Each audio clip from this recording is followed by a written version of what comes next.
ओम शांति। 21/9/2022। बाबा कहते मीठे बच्चे, यह है गरीब निवाज। बाप है गरीब निवाज। तुम गरीब बच्चे ही बाप से ज्ञान की मुट्ठी ले साहूकार बनते हो। बाप तुम्हें आप समान बनाते हैं। प्रश्न है असुरों के विघ्न जो गाए हुए हैं, वह इस रुद्र यज्ञ से कैसे पढ़ते रहते हैं। बाबा का उत्तर है मनुष्य तो समझते हैं असुरों ने शायद यज्ञ में गोबर आदि का किचड़ा डाला होगा, परंतु ऐसा नहीं। यहाँ जब किसी बच्चे को अहंकार आता है, कोई ग्रहचारी बैठती है, तो जैसे किचड़ा बरसाने लगता है। क्रोध में आकर मुख से जो फालतू बोलते हैं, यही इस रुद्र यज्ञ में बहुत बड़ा विघ्न डालते हैं। कई बच्चे संग दोष में आकर अपना खाना बर्बाद खराब कर देते हैं। माया थप्पड़ मार इंसॉल्वेंट बना देती है। ओम शांति। याद में बैठे हो तो जैसे योग में बैठे हो। हर एक जानते हैं कि हमको तमो प्रधान से सतो प्रधान बनना है। यह है गुप्त मेहनत, इसमें कोई बड़ाई आदि की बात नहीं। बाप कितना निरहंकारी रहते, जिसमें प्रवेश करते हुए भी कितना निरहंकारी है। प्रजापिता ब्रह्मा के कितने ढेर बच्चे हैं। चलन कितनी साधारण है, जैसे घर में बड़ा बाबा चलते हैं। निराकार के लिए भी कहा जाता निरंकारी हैं। गुप्त है ना, इनको यह नहीं रहता कि हमारा सो हो। भक्के से सबको पता पड़े, भक्के से नाम तो होता है ना। बाप कहते हैं यह सब रस्म रिवाज कलयुगी देह अभिमानियों की है। यहाँ तो शांति में आते जाते हैं। बाबा तो हमेशा कहते हैं स्टेशन पर भी कोई ना आवे, कोई हंगामा नहीं। बाप कहते हैं मुझे गुप्त ही रहने दो, इसमें ही मज़ा है। बड़े भक्के वालों को, बड़े आदमी को मारने में भी देरी नहीं करते। बाबा तो है ऊंचते ऊंच चलन, गरीब से गरीब चलते हैं। बाप गरीब निवाज है ना, गरीबों से ही मिलने आते। साहूकार लोग तो नामी गिरामी मनुष्यों से ही मिलते, इनको तो गरीब ही प्यारे लगते, गरीबों पर ही तरस पड़ता है। तो बाप गरीबों पर तरस खाते, ज्ञान की मुट्ठी भर देते, तो तुम साहूकार बनो। साहूकारों का ठहरना मुश्किल है, दरकरार ही नहीं। इस ज्ञान मार्ग में गवर्नमेंट को तो धनवान लोग बहुत मदद करते हैं। नामी ग्रामी है ना, वहाँ तो बहुत दान करने वालों का नाम अखबारों में डाला जाता है। यहाँ गरीब दान करते हैं तो अखबार में डालना चाहिए। चावल की मुट्ठी देकर फिर महल ले लेते हैं। गरीब कर, बाप गरीब निवाज गाया हुआ है, सबसे मिलते जुलते रहते हैं। बड़ा आदमी मसाला बेचने वाले से मिलेगा नहीं। बाबा कहते बड़ा आदमी मसाला बेचने वालों से मिलेगा नहीं। यहाँ तो है ही गरीब, उन्हों को ही साहूकार बनाना। बाप तो है गुप्त, गरीब ही बाप से अपना वर्षा कल्प पहले मुआफिक ले लेंगे।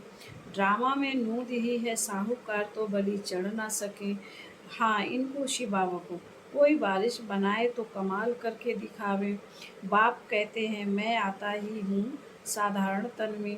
गाया हुआ है निराकार निरंकारी, गाते भी है ना गोदरी में करतार। देखो बाबा ठंडी में गोदरी लेकर आकर बैठते हैं ना। पावन पतित पावन बाप को कोई जानते नहीं। बाबा बैठ समझाते हैं कि हे भारतवासी बच्चों, तुमको स्वर्ग का मालिक किसने बनाया। लक्ष्मी नारायण के चित्र भी यहाँ रखे हैं। यहाँ तुम अविनाशी ज्ञान रत्न प्राप्त कर और दान करते हो, तन मन धन सब समर्पण करते हो, तो इसका एवजा मिलना चाहिए। अज्ञान काल में भी बहुत दान करने वाले बड़े आदमियों के पास जन्म लेते हैं। यहाँ तुम बाप के आगे सरेंडर करते हो, तो पिछाड़ी में जो साहूकार बनते हैं उनके पास जाकर जन्म लेते हैं। फिर तुम वहाँ महल मड़ियाँ बनाएंगे। दुनिया तो यही होगी। बैकुंठ कोई छत में थोड़े ही रखा है। पूछो तुम्हारा बाप कहाँ गया, कहेंगे काशीवास किया और मुक्ति को पाया अर्थात स्वर्ग पधारा, परंतु अब तुम समझते हो मुक्ति, जीवन मुक्ति किसको मिली नहीं है। सब यहाँ ही आते हैं, कर्मों अनुसार एक शरीर छोड़ दूसरा लेते हैं। बाप कर्म अकर्म विकर्म की गति समझाते हैं। रावण राज्य में जो भी कर्म मनुष्य करते वह विकर्म बन जाते हैं। बालिक अवस्था में ही हिसाब किताब बनता है। छोटे बच्चे का कुछ जमा नहीं होता। बच्चा बड़ा होता तो उनके माँ बाप काम कटारी पर चढ़ा देते। ऐसे भी कर्म ऐसे भी कर्म विकर्म हुआ, वहाँ माया का राज्य ही नहीं। यह भी मनुष्य जानते हैं। तुम बच्चों को बाप देही अभिमानी बनाना सिखलाते और कोई सत्संग में ऐसे नहीं कहेंगे कि तुम्हारी आत्मा में सारा पार्ट बजाने की नूंद है। आत्मा शरीर छोड़ दूसरा ले पार्ट बजाती है। आत्मा ही कानों से सुनती है। अब तुमको सेल्फ रियलाइजेशन कराया है। हम आत्मा ही 84 जन्म लेते हैं। आत्मा को अब निश्चय हुआ है, देह अभिमान खत्म। आत्मा को अब निश्चय हुआ है, देह अभिमान खत्म। बाबा कहते हैं पहला अब गुण ही यह है, देह अभिमान आने से ही और विकार चटकते हैं, तो अब देही अभिमानी बनना है। बाबा हम आत्माएं बस आई की आई 84 जन्म पूरे किए हैं। ड्रामा अब पूरा हुआ, अब हमको नया जन्म मिलेगा।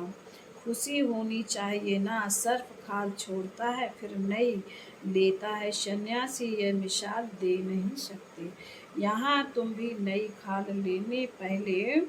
लेने के पहले पुरानी छोड़ते हो, फिर वहाँ हर जन्म में आपे ही पुरानी खाल छोड़ नई ले लेते हो। बच्चे समझते हैं कि अब हम यह पुरानी खाल छोड़ घर जाएंगे, फिर स्वर्ग में समय पर पुराना शरीर छोड़ दूसरा लेते रहेंगे। सर्प तो बहुत बार खाल उतारता है, तुमको तो यहाँ प्रैक्टिस कराई जाती है। यह 84 जन्मों की सड़ी हुई खाल है। इनको श्याम कहा जाता है। चमड़ी यानी शरीर काली तो आत्मा भी काली। सोना 24 कैरेट होता है तो जेवर भी ऐसे बनते हैं। आगे खाद डालने का कायदा नहीं था, सच्चा सोना चलता था। यह गिन्नी आदि विलायत से निकली हैं। विलायत में सच्ची मोहरें बनती नहीं, यहाँ ही सच्चे सोने की मोहरें थी। अब तो सब महंगा हो गया है, सोने में खाद डालनी ही है। तुम्हारे दिल में गुप्त खुशी है कि हम तो जाकर सोने के महल बनाएंगे। जैसे यहाँ पत्थरों की दीवारें हैं, वहाँ सोने की दीवार होंगी। हम पारस बुद्धि बनते हैं तो महल भी सोने के बनाते हैं। पुराना सब खलास हो जाएगा। इस ड्रामा को बड़ा युक्ति से समझाना होता है। नई दुनिया में सब कुछ नया होता है। यह कितनी सहज बातें हैं। अच्छा, यह भी समझ में ना आए तो बाप को बड़े प्यार से याद करो। इसलिए यह सब महीन बातें बाबा ने देर से समझाई हैं। शुरू में बहुत सहज तोतली बातें सुनाते थे। ऐसे थोड़ी ही कहेंगे कि बाबा ने यह सब पहले क्यों नहीं सुनाया थे कि आत्मा इतनी छोटी है। ड्रामा अनुसार जो कुछ पास हुआ कल्प पहले मुआफिक जैसे समझाया था ऐसे समझा रहे हैं। मनुष्य इस ड्रामा के बंधन में बांधा हुआ है। कल्प बाद ही फिर ऐसे समझा रहे, फिर भी ऐसे ही समझाएंगे। बहुत बच्चे साधारण रूप देख मूझते, उल्टा बोलने लग पड़ते। अच्छे अच्छे बच्चे उनको भी माया चमाट मार देती है। समझते हैं बस जो कुछ है निरंकार ही है। समझते हैं बस जो कुछ है निराकार ही है। सो तो ठीक है ना। निराकार नहीं होता तो तुम कैसे होते। परंतु निराकार को तो रथ जरूर चाहिए। रथ बिगर क्या करेंगे शिव बाबा, क्या करेंगे। रथ में आए तब तो तुम उनसे मिलेंगे। तुम्ही से सुनूं, तुम्ही से बैठूं, तो रथ जरूर चाहिए ना। अच्छा, साकार बिगर निराकार को याद कर दिखाओ, क्या तुमको ज्ञान प्रेरणा से मिलेगा, फिर मेरे पास आए ही क्यों। बाबा कहते, क्या तुमको ज्ञान प्रेरणा से मिलेगा, फिर मेरे पास आए ही क्यों। यह बाबा भी कहता है कि वर्षा तो शिव बाबा से लेना। शिव बाबा कहते, मैं इस साधारण तन में बैठा हूँ, पढ़ाई तो जरूर चाहिए ना। बहुत अच्छे अच्छे बहुत अच्छे अच्छे बच्चों का माथा ही फिर जाता है। 2-4 सेंटर खोलते तो बस अहंकार आ जाता है, फिर उल्टा बोलते रहते हैं। फिर कभी बुद्धि में फिर कभी बुद्धि में आ भी जाता है कि यह हमने ठीक नहीं कहा, फिर पश्चाताप करते। बाबा कहते, मैं साकार विगर कैसे समझाऊंगा। इसमें प्रेरणा की तो बात ही नहीं। मैं टीचर के रूप में बैठा हूँ, गरीबों पर माथा मारते हैं, गरीबों को ही दान करना चाहिए। कोई भी बात समझ में ना आए तो बोलो, अच्छा बाबा से पूछकर बताएंगे, क्योंकि ज्ञान की अभी बहुत मार्जन है, आगे चलकर समझते जाएंगे। दिन प्रतिदिन तुम नई नई पॉइंट्स सुन दिन प्रतिदिन तुम नई नई पॉइंट्स सुनते रहेंगे। तुम बच्चों को तो बिल्कुल ही निरहंकारी बनकर रहना है। अहंकार आने से ही फिर सारा किचड़ा बाहर निकलता है। किचड़े की जैसे वर्षा होती है। कहते भी हैं, रुद्र यज्ञ में असुरों का किचड़ा पड़ा। वह समझते हैं शायद गोबर आदि डालते होंगे, सचमुच यह गोबर है। फालतू बोलने लग पड़ते हैं, क्रोध आदि करते हैं, यह जैसे गोबर डालते हैं। चलते फिरते किसी को ब्रह्मचारी बैठ जाती है तो छटेले बन जाते। माया थप्पड़ मार एकदम इंस्टॉलमेंट बना देती है। कमाई में ग्रहचारी होती है ना, तब तो कहते हैं आश्चर्यवत सुनंती संग दोष में आकर अपना खाना खराब कर देते हैं। बाप कहते, बहुत खबरदार रहना है, संग तारे कुसंग बुरे। बाबा बिल्कुल मना कर देते, बड़े आदमी के दुश्मन बहुत बन पड़ते हैं। यहाँ फिर विष का खाना ना मिलने से कामेशु क्रोधेशु बन पड़ते हैं। बस हम इनको मारेंगे। बाप तो कहते हैं, काम तो तुम्हारा दुश्मन है, तुम पावन देवी देवता थे, अभी कहते हो कि हम पतित दुखी हैं। बाबा कहते हैं, इस ज्ञान यज्ञ में असुरों के विघ्न बहुत पड़ेंगे, शुरू से ही पड़ते आए हैं। मुख्य है ही पवित्रता की बात। तुम पुकारते भी हो कि हे पतित पावन आओ, तो अब आए हैं, पावन बनाते हैं, फिर क्यों पतित बनने चाहते हो। बेकारों पर ही शुरू से झगड़ा चलता है। बच्चियां भी कहती हैं, हमको तो बाप से वर्षा जरूर लेना है, कुछ भी हो जाए। बाप क्या करेगा, मारेगा ना। लड़ाई में कितने मरते हैं। तुमको बाप कोई मार नहीं डालेगा, हाँ सहन जरूर करना पड़ता है। इसमें महावीरता चाहिए। शिव शक्ति का गायन तुम्हारा ही है। आदि देव को महावीर कहते हैं, परंतु अर्थ थोड़े ही समझते हैं।